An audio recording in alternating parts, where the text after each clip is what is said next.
Somehow this list was way easier to make than the Nintendo one. For some reason, Sony loves to have amazing series and games and just abandon them, never continue them, and in some cases, not even remaster them. The Resistance games, for example, natively have not been able to be played on their last two consoles. If you like this video, if you want to see a sequel to it, please leave a comment and like down below and maybe consider subscribing. The reason the PS1 is my favorite Sony console is because back in those days, it just felt like Sony wasn't afraid to try weird things. The original Ape Escape is about a bunch of monkeys who gain intelligence from these helmets, and you gotta go capture them and make them stupid monkeys again. And you can learn funny things about them, like how this monkey laments its lost love. Damn. It's equally hilarious and fun to play. It went on to have two numbered sequels, some spin-offs, and remakes. Its last game was a PlayStation Move game in 2010, which, not so coincidentally, is just a few years before Sony was starting to head in its much more serious, cinematic, and dramatic direction. They technically haven't completely abandoned it because Ape Escape 1 and 2 can be played on modern consoles, but I just don't understand what Sony is doing. Why does every game have to have a $200 to $300 million budget? Why does it all have to look realistic? Why does it all have to be serious? Why can't they make a $50 million Ape Escape 4 that can be beaten in 10 hours and make it cost 40 or 50 bucks. It's a shame that Sony has seemingly lost their silly side, which brings me to my personal favorite entry on the list.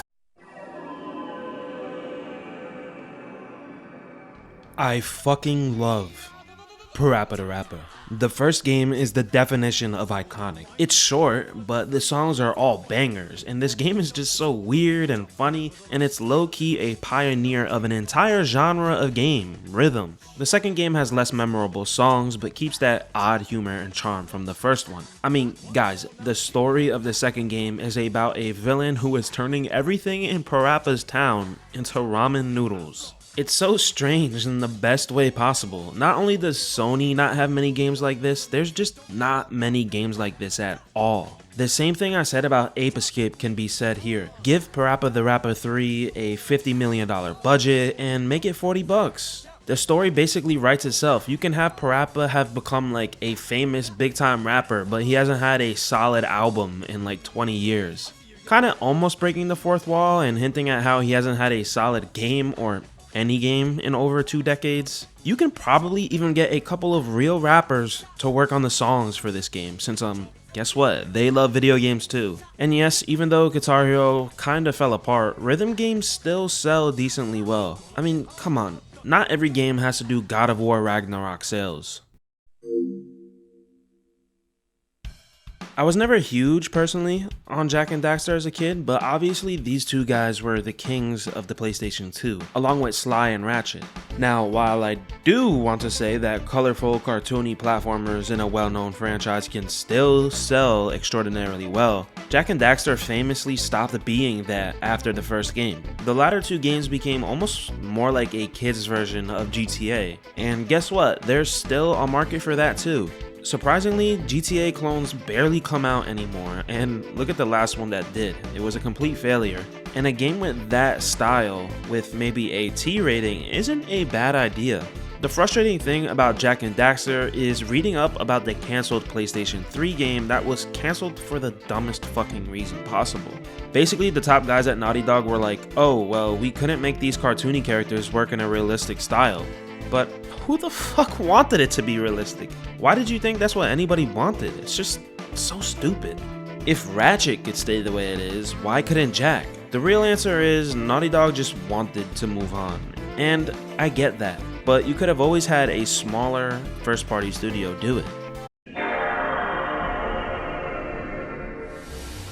There's not a lot of them that really click with me, but I really love story-driven, single-player FPS games. Yes, Resistance had its online versions, but most times when I hear people talk about these games, it's about the single player. And unfortunately, because I was on the 360 at the time, and like I said in the beginning of the video, Sony has really neglected this series, I have never gotten the chance to play the Resistance trilogy.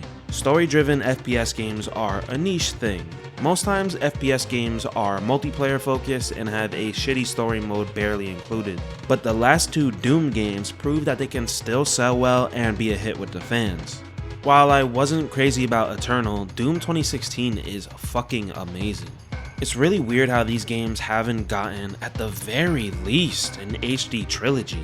Out of all of the niches I've pointed out in this video so far, like cartoony platformers and weird rhythm games and GTA sandboxes for teens, I think a single player FPS is probably the one with the most potential to sell a shit ton of copies. And again, if you don't want to waste Insomniac's time, then you can always have a smaller first party studio work on these games. Sony, can we please get an HD trilogy? So even though I made an entire video talking shit about this game, I still saw a lot of potential in its world, lore, and characters, and I think the soundtrack was freaking incredible. Honestly, I think at this point, the best thing to do for old turn-based JRPGs to live again in the modern world is to just straight up copy Final Fantasy VII Remake, give it beautiful graphics, redo the fantastic soundtrack, and create an outstanding action RPG combat system. Yeah, you might have a few diehard fans screaming on the forums that they won't buy it because it's not turn-based, but here's the thing, they'll buy it! Plus, with action combat, you have a great chance at bringing in tons of new people, if it looks fun. I don't know why, but I kind of feel like this is going to happen one day. Even though Bloodborne and Demon's Souls were made by everybody's favorite, From Software, the actual IP of those two games belongs to Sony. If they wanted to, they could have made Bloodborne 2 and 3 by now, but they haven't. They haven't even released a 60 FPS patch for Bloodborne.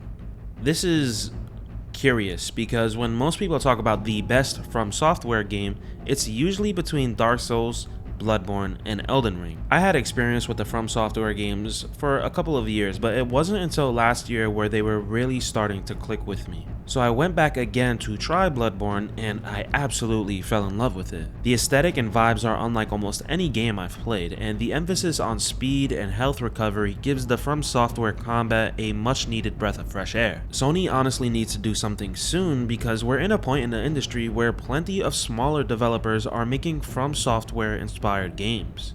And if Lies of P, which straight up looks like a Bloodborne ripoff, if that game can even get like an 80 on Metacritic, I'm sure tons of people would rather have an 80 than no Bloodborne sequel at all. It looks like they might have two options, either contract From for another sequel, which they might be open to doing after making such a huge fucking game like Elden Ring. Making Bloodborne 2 would probably be a cakewalk for them. Or you can have the first party studio Bluepoint do it, who made the phenomenal Demon's Souls remake. I can't imagine a better way of understanding From Software's design and combat than remaking one of their games. Surely they understand what the combat should feel like. And who knows, Bluepoint is a remake studio. Maybe they're doing a remake of Bloodborne. And I really hope so, because while Demon's Souls is still my favorite, Bloodborne and that world is just something I want more of. And I know I'm not alone. Thank you for your time. Peace!